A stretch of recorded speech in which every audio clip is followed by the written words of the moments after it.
that's really too why I wanted to make this, because with my stuff that I post on Instagram and TikTok, it is pretty polished.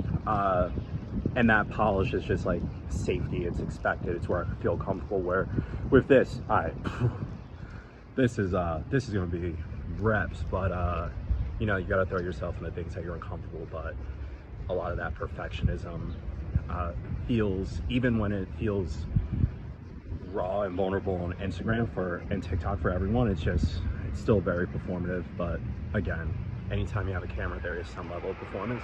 Just trying to remove that barrier.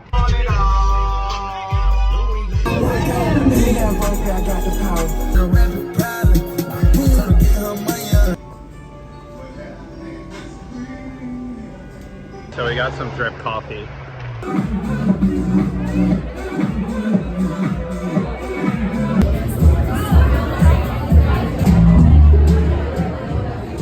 Kristen, who are you calling? I'm trying to get the nacho fries. In Defense of Ugly came from this idea of this essay I read called In Defense of the Poor Image. Maybe it's not In Defense of the Poor Image, I have to check that. But In Defense of the Poor Image, where the author was just basically talking about, as things become overly manicured and perfect and polished, we gravitate towards things that are ugly or just imperfect because, or the poor image quality, because it feels more real. Yeah. This just looks crazy. How'd that one Shannon Sharp clip go? We got eggs, a rape-up.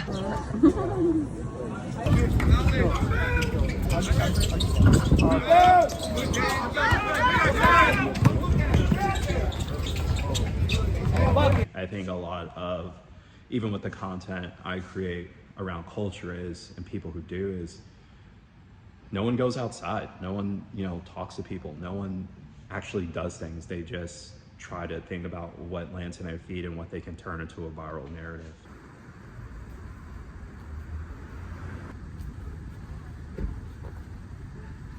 It's actually pretty funny looking at those murals on what is about to be another luxury building.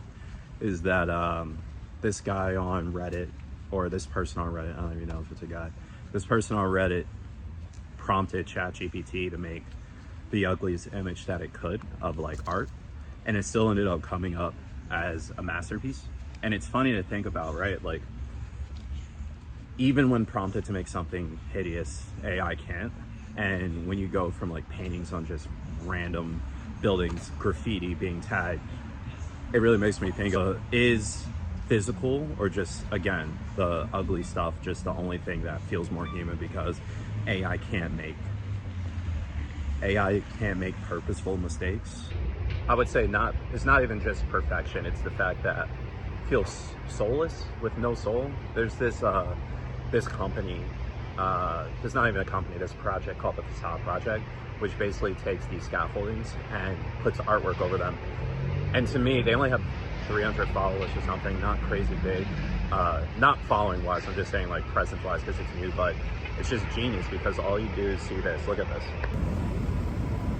You have this whole scaffolding and just imagine an art piece over it. It's so simple, it's everywhere, but it's genius. And one thing I love about New York City, again, versus LA, and I did a video on this, is serendipity. Just the fact that you can walk down the street and just happen to things, but also this doesn't happen a lot in LA, but just the street being closed off and people are out and about, walking around, food, drinks, everything is just very close in proximity. That energy just feels amazing. In a day and age where people are barely socializing, it feels more needed than ever.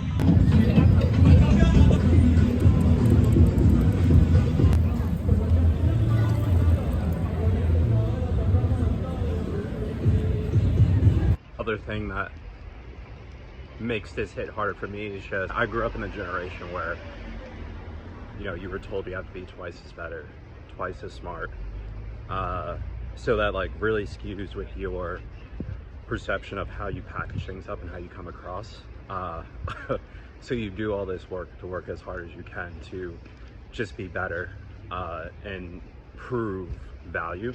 And part of that is that you shy away from making mistakes or coming across as less than perfect. And that perfectionism, like while it can lead you to being high achieving, it also shields you from the fact that, you know, part of life is being not as polished and always on and always as perfect as you can. At 35, it's been an interesting shift in identity. Not for free. Spider-Man, does it smell good? Oh snap. Take me through there. She going. Take me through there. Take me through there.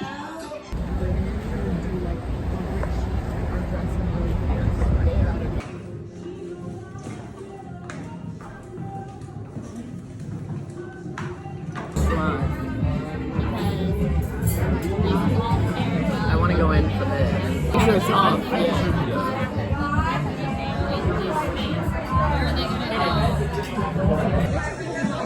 Yeah, it's just like, it's a good... Like when I take the train to work in the morning, I see some like really amazing outfits. We just do a really long walk. Actually, no. There he is. Buddy, sit.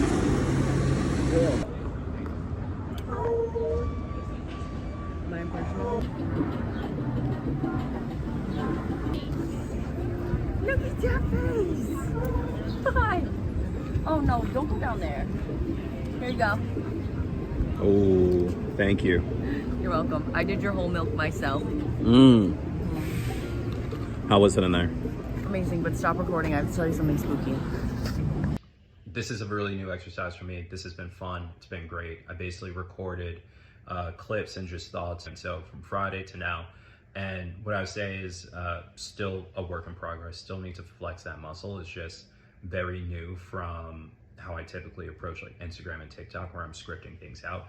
But what I will say, and where I've kind of landed, is just that we appreciate and are going to gravitate towards content that is more unpolished. And we've already seen that with memes, with videos. That's like not new. I'm trying to do one take, just record it, get it into a format that I like, and just put the clips together. Trying to make this just more of a natural exercise that feels more like a live journal than a very overly edited vlog. So, in defense of ugly lives rent free in my head, because with the way AI is going, it can't mimic some of those imperfections that come with being human, and it feels like those are going to be things that we gravitate towards. So like probably like writing an essay is going to become like a work of art in the future, because we're going to be so used to reading things typed out, and some of those things likely being at least supported by AI, and like the arguments, the thoughts, the structure, the format.